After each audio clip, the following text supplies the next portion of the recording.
Hey everyone, welcome back to my channel. I hope you're having a wonderful day so far. So over the years, the Social Security Administration has handed out automatic increases every single year called the Cost of Living Adjustment, or COLA for short. So for 2023, this year, for example, everyone on Social Security benefits, whether that be retirement, SSI, or SSDI, you would have received an 8.7% cost of living adjustment and 8.7% increase.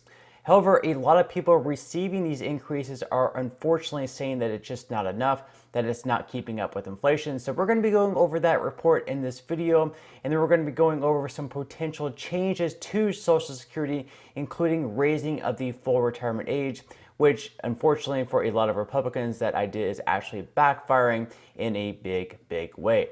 Now, before I dive into the main content of today's video, if you wouldn't mind helping me out real quickly by just giving this video a like, that just helps out with the good old YouTube algorithm, and also consider subscribing to my channel if you have not already. Okay, so according to Fox News, seniors worry Social Security increase is not enough to cover rising costs, according to a new survey. So most seniors think that the cost of living adjustment made to their Social Security benefits this year won't adequately keep pace with inflation and rising cost, a recent survey said. 54% of respondents said that this year's historical 8.7% Social Security increase, which boosted the average monthly benefit by about $140, is not enough to cover the sharp increase in the cost of living, according to a recent survey from the Senior Citizens League. Roughly the same number of respondents said that their household cost in 2022 rose by more than 8.7%. Now, I am definitely interested in hearing your thoughts about all this. Do you think that the 8.7% increase given out this year is enough to keep up with inflation, or has all your costs within your household, your bills, and everything else, have they actually risen a lot more than 8.7%? So the article continues on. February's Consumer Price Index, a measure of inflation, increased by 6% year over year, a slight slowdown from 6.4% growth in January. However, inflation remains well above the Federal Reserve's 2% target rate. The Fed has pledged to keep raising interest rates to bring inflation back down. For consumers, it has meant dealing with continued higher prices and interest rates that could last well into the end of the year. February inflation has moderated, but some prices remain stuck in high gear, TSCL said in a statement. Long-term trends indicate a significant drop in the average monthly rate of inflation over the past 12 months and suggest that the next annual cost of living adjustment in 2024 could drop below 3%. So there you have it. There's sort of our estimate as far as the 2024 COLA goes. 3%. It's going from 8.7% to 3%. This is obviously a good and bad thing. The good is that inflation is dropping. It's making prices a little bit easier. It's still rising at a 3% rate, but it's not rising at a rate so high as 8.7%. And of course, the bad news, again, the adjustment next year is not going to be that much. It's just going to be 3% because inflation has not been rising at levels that it did in 2022. So let's hope that inflation continues to go down and we actually see price decreases. Some places that is actually beginning to rise even more. If you've been to the gas station lately, yesterday it was up above $3.50 where I'm at. But let me know where you're at. Are prices rising once again? Are you seeing any price increases? Let me know in the comment section below. Now, obviously the COLAs have not been keeping up with inflation, at least according to this report, where a lot of people say that it's not enough. However, there have been some plans that would actually help seniors and other people receiving Social Security benefits. So in a recent bill by Bernie Sanders, and also the bill was introduced in the House, they would actually increase benefits by $200 per month for everyone receiving Social Security benefits. So obviously this would be very helpful.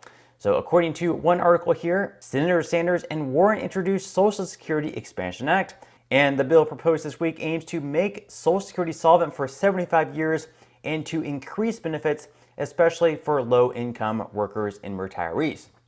So basically what the bill would do is, again, it would raise benefits by $200 every single month, or $2,400 per year. In addition to that, they would also change the way that the cost of living adjustments are calculated. So right now we use something called the CPIW. If this bill were to pass, they would switch that over to the CPIE. Now, over the years, on average, the CPIE has usually pretty much a little bit higher by around 0.2% points. So this would make it so the COLAs would actually be higher over the years. In addition to that, for anyone receiving the special minimum benefit, that would be boosted to 125% of the federal poverty line. So you would see a pretty good boost there as well. Now, of course, this would have to be funded because right now they're saying that the trust fund is going to be insolvent within the next 10 years. So they say that this bill would actually fund the trust fund over the next 75 years, and this is how they're going to do it. So the bill would also make all income greater than $250,000 subject to the full Social Security payroll tax rate. Currently, income greater than $160,200 is not subject to the full payroll tax rate. Under the bill, income between $160,200 and $250,000 would not be taxed differently at first, but the $160,200 threshold would be allowed to rise normally until it reaches $250,000, projected to happen in 2035. At that point, all income would be subject to the full payroll rate. Additionally, any income greater than $250,000 would not be counted for benefit calculation purposes. And since the bill would raise taxes, it must be formally introduced first in the House of Representatives. Sponsored in the House by Representatives Jan Schakowsky, the bill was referred to the House Committee on Ways and Means on Tuesday. The bill has 26 co-sponsors in the House as of today, all of whom are Democrats.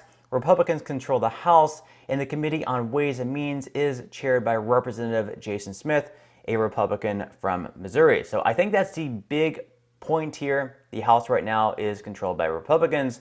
This bill, unfortunately, only has Democrat co-sponsors, so they definitely need to get some Republicans on board with this plan.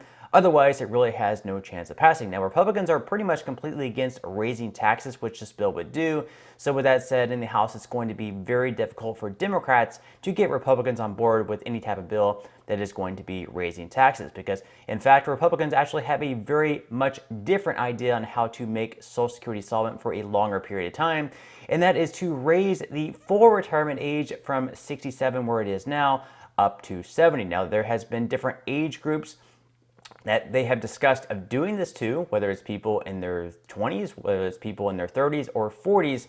A lot of people have said maybe if you're within 25 years of retirement, that this would not impact you. But really, this has really kind of backfired on a lot of Republicans saying this. You know, Gen Zers are not too happy. So according to Semaphore, Republicans are talking about raising Gen Z's retirement age, and this, in fact, pulls terribly. So everybody knows that hiking the retirement age for all Americans would be wildly unpopular. But what if you only raise it for workers in their 20s and 30s, or even just Gen Z? A handful of Republicans have toyed with that idea recently as they've searched for ways to fix Social Security's long-term finances without increasing taxes or cutting benefits for older voters. Presidential contender Nikki Haley says Washington should lift the eligibility age for new workers in their 20s. Former Vice President Mike Pence, who's gearing up for his own run, says he'd raise it for those who are currently more than 25 years away from retirement. He's also floated providing younger Americans with private savings accounts.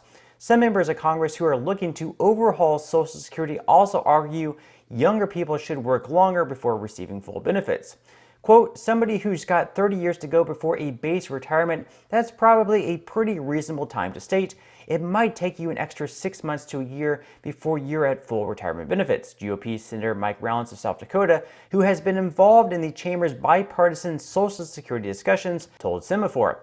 But new polling data from Data for Progress, provided first to Semaphore, suggests Americans are cold on the concept. It finds that about 65% of likely voters are against lifting the retirement age for people in their 20s, compared to 27% who support it. Among self-identified GOP voters, the split is similar. 59% are opposed and only 32% are in favor.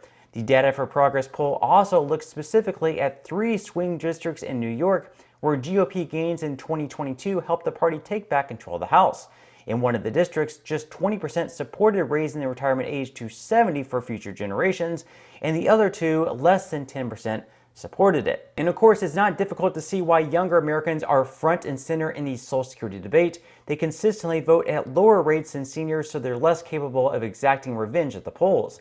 Many simply don't believe Social Security will be there to cushion their retirement in the same way it did for their grandparents.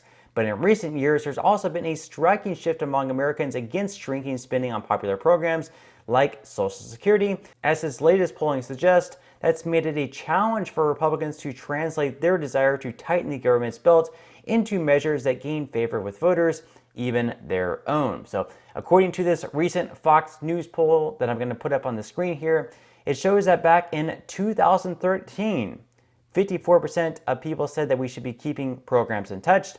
And now, a big boost in that, 71% say that we should be keeping programs untouched. And then as far as reducing the federal deficit, back in 2013, this was a pretty big priority. 40% people said that we should be reducing the federal deficit, and now a 14% reduction say that we should, down to 26%. So Republicans were pretty much thinking that maybe we can just raise the full retirement age and kind of make it harder for younger people today to receive retirement benefits, have to wait a little bit longer, thinking maybe they don't go out to the poll as much as older Americans do. That way, if it's impacting younger Americans, maybe it's not going to hurt them so much at the polls. So that was kind of like their viable solution rather than raising taxes on all Americans, which is really something that's pretty deeply unpopular.